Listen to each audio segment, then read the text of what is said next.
Consider triangle A B C shown in the following figure where B C equal to 12 B D equal to this that दिया हुआ है इसमें। ठीक है, ऐसे क्वेश्चन सिमिलरिटी पे बहुत ज़्यादा पूछे जाते हैं, तो यहाँ पे देख लेते हैं। अब इन ट्रायंगल्स में कैसे करेंगे, जो बेस्ट तरीका होता है करने का वो मैं आपको बताया हुआ हूँ बहुत सारे वीडियो में, इसमें भी बताता हूँ। देखो इसमें देखो तो ये एंगल कॉमन है। सबसे पहले मेरा ध्यान यहाँ पे जाएगा कि ये एंगल कॉमन है। हमें रेशियो पूछ रहा है BDC और ABC का पेरीमीटर का, तो BDC तो पता है ना, यहाँ पे BDC तो ऑलरेडी पता है, तो 18 6 27। BDC तो हमारा ये हो गया 27। हमें जो निकालना है वो AD एंड C इसका निकालना है, जो कि हमें AC भी नहीं पता, AD भी नहीं पता। अब सिमिलरिटी कभी भी लगाते हो ना, तो एंगल वाला देखोगे तो हो सकता है कभी कभी आप कंफ्यूज हो जाओ। तो बेस्ट तरीका क्या होता है कि दोनों में कॉमन पहले ढूंढो, B, तो मैंने B लिख दिया पहले वाले ट्रायंगल में।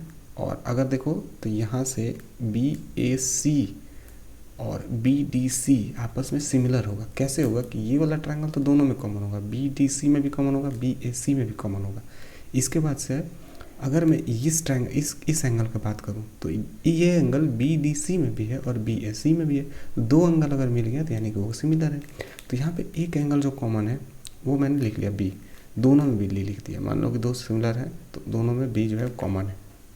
इसके बाद से लिया तो बड़ा वाला का मैं पहले लेता हूँ BAC में, तो A लिया मैंने।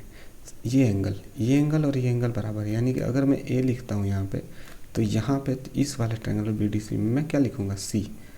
अब यहाँ पे तो दोनों एक हैं, यानी कि BAC is equal to BCD, ये हो गया। अब आपको यहाँ से उठाना, कुछ नहीं करना, BA डिवाइड बाई BC,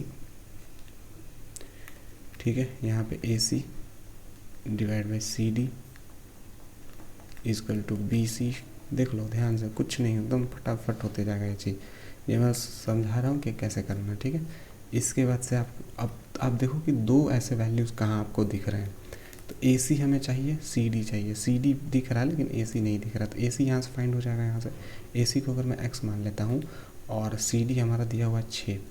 अब देखो इन दोनों में से ऐसा ज़रूर होगा कि BA BC दिया होगा, BA नहीं दिया हुआ, BC दिया हुआ, तो यानी कि ये दिया होगा BC BD दिया होगा। देखो BC दिया हुआ, BC हमारा क्या दिया हुआ 12 एंड BD क्या दिया हुआ 9। देखो तो यहाँ पे कट जाएगा, ये कितने बार से, 3 से कट जाएगा 4 बार में, 3 से कट जाएगा 3 बार में, ये कट जाएगा 2 बार में, यानी कि जो x होगा ये वाला चीज़ AC, ये क्या हो जाएगा 8। करेक्ट है। अगर ये 8 आ गया, ठीक है, अगर ये x का वैल्यू 8 आ गया तो यहाँ पे 8 डिवाइड बाई 6 था is equal to BA, AD भी निकल जाएगा हमारा, ठीक है। BA या फिर AB आप बोल सकते हो। AB में यहाँ पे मैं अब एक y मान लेता हूँ इसको, तो BA क्या हो जाएगा y प्लस 9 एंड BC जो कि दिया हुआ है 12। अब आप देखो तो ये 6 दूना 12 जाएगा, 8 दूना 16 हो जाएगा, यानी कि 16 होगा, 16 में से 9 हो जाएगा, कितना बात बचेगा 7, y इक्वल टू 7 हो जाएगा। करेक्ट है, करेक्ट है ना कि नहीं करेक्ट है। 8 दूना 16 और 9 अगर उधर ले जाएं हम, 16 में से 9 को घटा दें तो कितना बचेगा हमारे पास, 9 और 7 16 होता है, तो यानी कि 7 बचेगा। तो कंफर्म है ये आंसर। अब पेरीमीटर देखो, तो पेरीमीटर इसका क्या हो जाएगा, 8 8 16 होता है, तो 1 घटाओ तो 15 6 21, ठीक है। तो देखो यहाँ पे शायद ये कट जाएगा 3 से दोनों, ठीक है।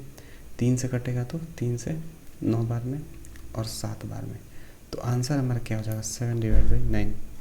यही रेशियो है ना, तो यही क्वेश्चन है। तो आपको कैसे करना सिमिलरिटी वो यहाँ पे आपको क्लियर हो गया होगा एकदम कन्फर्म, ओके।